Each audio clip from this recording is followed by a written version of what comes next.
लाडकी बहीण योजना आणि या योजनेशी संबंधित अतिशय महत्त्वाची अपडेट बघणार आहोत. ती म्हणजे KYC अपडेट आहे.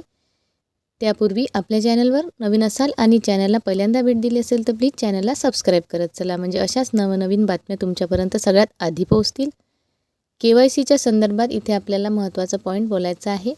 तो म्हणजे KYCच्या किरकोळ कारणांमुळे लाखो लाडक्या बहिणींचा लाभ बंद झालेला आहे. काही बहिणी गावामध्ये राहतात आणि त्यांना KYC संदर्भात डिटेल माहिती नाही आहे, तरीसुद्धा त्यांनी KYC केलेलं आहे. काही बहिणींना लिहिता वाचतासुद्धा येत नाही, तरीसुद्धा त्यांनी सेतूच्या मार्फत KYC केलेली आहे. परंतु अशा महिलांची KYC चुकलेली आहे. काही महिलांनी दुसऱ्यांच्या मोबाईलवरून KYC केलेली आहे.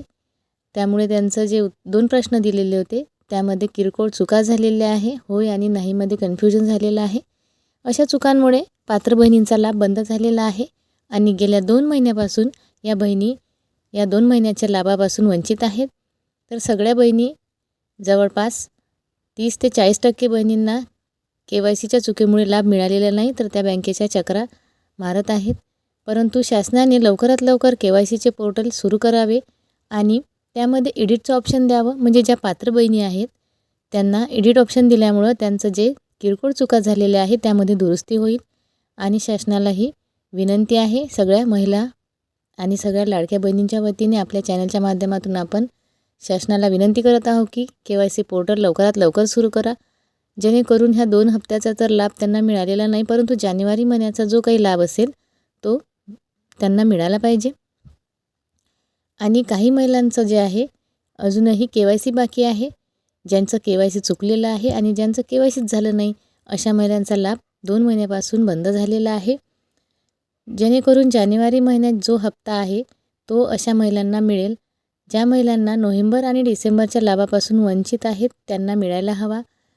म्हणजे ज्यांनी KYCच केलं नाही आणि ज्यांचं KYC चुकलेलं आहे, अशा महिलांना जर KYCमध्ये दुरुस्तीच केली नाही आणि त्यांची KYCच झाली नाही, तर पुढचा जानेवारीचा हप्तासुद्धा त्यांना मिळणं शक्य नाही. त्यामुळे KYC पोर्टलमध्ये दुरुस्ती करून त्यामध्ये एडिट ऑप्शन देऊन लवकरात लवकर सरकारने काही ना काही निर्णय घ्यायला हवा. ज्या लाडक्या बहिणींचे KYC अजूनही बाकी आहे त्यांचेसुद्धा KYC यशस्वीरित्या त्यांना करता येईल. जर हे पोर्टल पुन्हा चालू केलं तर त्यांचंसुद्धा KYC होईल. ज्यांना वडील आणि पती नाही आहे, ज्या अनाथ आहेत, ज्या परित्यक्त्या आहेत, त्यांच्यासाठी ऑप्शनच नव्हतं. त्यांचं KYC अजूनही बाकीच आहे. म्हणजे ज्यांचं KYC झालेलं नाही आणि ज्यांचं KYC चुकलेलं आहे, अशा लाखो महिलांना 2 महिन्याच्या लाभापासून वंचित राहावं लागलेलं आहे. तर मैत्रिणींनो, ही होती अतिशय महत्त्वाची माहिती. अशाच नवीन अपडेट्स बघण्यासाठी चॅनलला पहिल्यांदा भेट दिली असेल चॅनलला प्लीज सबस्क्राईब करत चला आणि व्हिडिओला देखील एक लाईक करा. व्हिडिओला आपल्या बहिणींपर्यंत जास्तीत जास्त शेअर करा, म्हणजे त्यांनाही महत्त्वपूर्ण माहिती कळेल. पुन्हा भेटू अशीच एक महत्त्वपूर्ण माहिती घेऊन. आणि KYC संदर्भात कुठलीही अपडेट आली तर लवकरात लवकर व्हिडिओ आपल्या चॅनलवर येईल. धन्यवाद.